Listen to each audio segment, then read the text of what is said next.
Los monjes no tenían sensación de estar haciendo nada especial cuando se marchaban del mundo. Simplemente lo que ellos hacían era seguir la llamada del Espíritu Santo que les conducía hacia allí.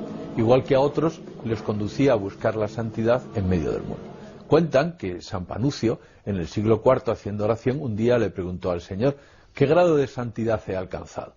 Y el Señor le contestó: la misma que un músico, que un alcalde o que un comerciante. Pero ese modo de vivir la santidad, alejándose del mundo, acabó imponiéndose, y durante siglos parecía que el único horizonte de alcanzar la verdadera santidad radicaba en la separación del mundo.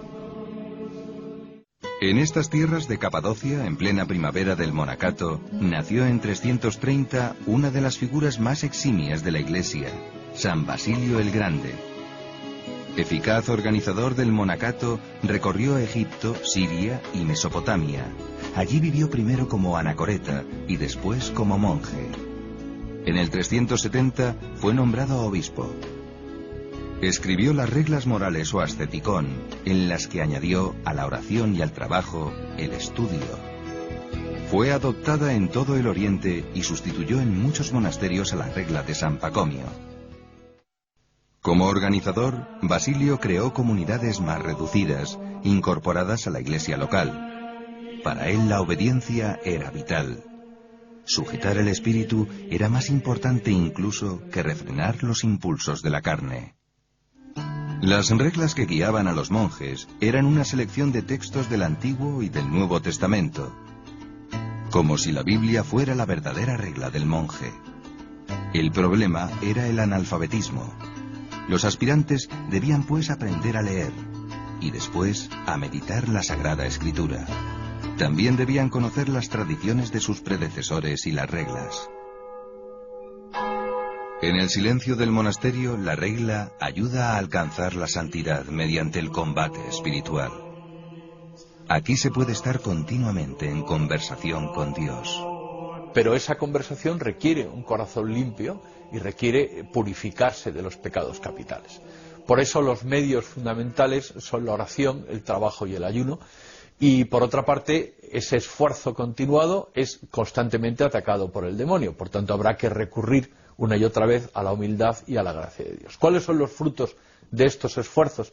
En primer lugar, el dominio de uno mismo. En segundo lugar, la paz, que es consecuencia del trato con Dios. Y la tercera, alcanzar la esperanza del cielo anticipado. El monaquismo se fue extendiendo por Oriente y conservó un alto nivel de espiritualidad. Muchos monasterios fueron acéfalos, independientes. De algunos salieron los obispos que gobernaban las comunidades cristianas. La decadencia sobrevino por las herejías monofisita y nestoriana, en las que se vieron mezclados algunos monjes. Pero un peligro mucho más devastador surgió en el siglo VII del corazón de Arabia, la Media Luna. Por la Guerra Santa, el Islam hizo desaparecer las comunidades cristianas de Egipto, Palestina, Siria, Mesopotamia y más tarde del norte de África. Al ser amputados esos territorios del Imperio Bizantino, la construcción de monasterios se fue concentrando en Constantinopla. Solo quedaron algunos monasterios aislados en las zonas islamizadas. Son de destacar las comunidades creadas en el monte Athos, en Grecia, que mantienen su fuerza espiritual hasta hoy. El cardenal Ratzinger, en 1993, hacía notar que en la Iglesia ortodoxa, la liturgia y el monaquismo son dos factores muy importantes que garantizan la firmeza y coherencia de la fe. El monaquismo bizantino se extendió por Ucrania. Allí arraigó con fuerza en la ciudad de Kiev, cuna del monaquismo ruso. Este se propagó por vastos territorios y fue la raíz del patriarcado ruso de Moscú. En Occidente, el monacato aparece un siglo más tarde que en Oriente, debido a las persecuciones y a las invasiones bárbaras masivas. Ahora bien, una vez que aparece, prende con tanta fuerza y con mucho más intelectualidad y mayor hondura que en Oriente.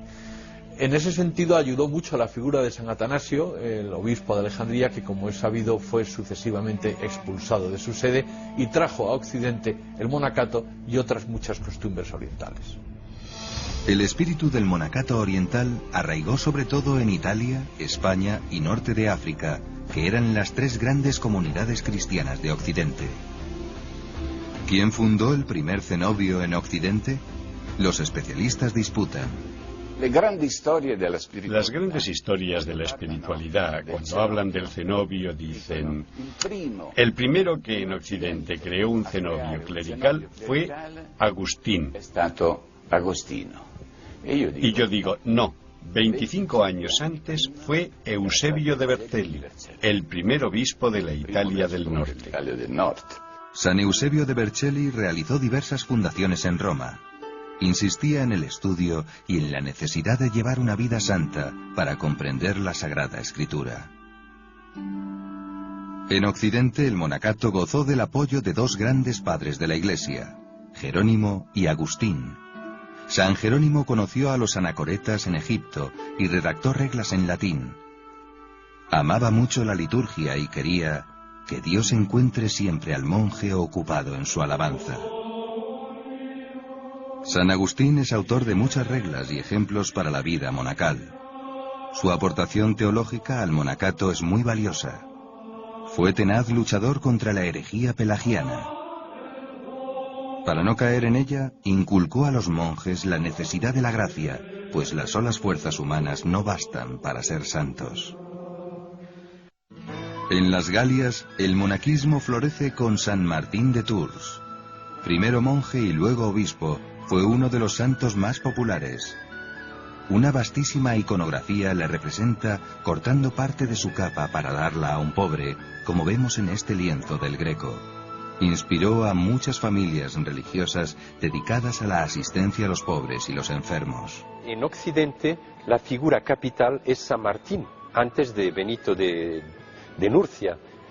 ¿Por qué San Martín fundó el primer monasterio en Ligugé, que está en la diócesis de Poitiers? Y este hombre, que era un soldado que se convirtió, venía de Panonia, en la actual Hungría, y que abandonó al cabo del contrato militar las legiones romanas para imitar lo que se hacía en Oriente, el monacato, pero él lo hizo ya en el sur de la ciudad de Tours, donde había vivido mucho tiempo, y empezó a crear una comunidad. De hecho, no era una comunidad de anacoretas, de solitarios, sino que reunió a varios discípulos suyos. En la ciudad gala de Arles, el obispo San Honorato reprodujo el modelo de Alejandría. Fundó el monasterio de Lerins, cuna de santos obispos. Uno de ellos fue San Cesareo de Arles, autor de dos reglas monásticas. Estamos en el siglo VI y él debe combatir las costumbres paganas todavía vivas entre los campesinos franceses. En sus sermones, Cesáreo de Arles dice a los campesinos del lugar: cuando vais a venerar las fuentes, o cuando vais a los bosques a venerar los árboles, cuando hacéis tal o tal rito para obtener buenas cosechas, de hecho, continuáis venerando las divinidades paganas. En Irlanda, la isla de los santos, San Patricio impregnó de espíritu apostólico el monacato. Estructuró la iglesia y su expansión con ayuda de los monjes misioneros. Pero no solo elevaron el nivel espiritual, sino también el cultural gracias al latín.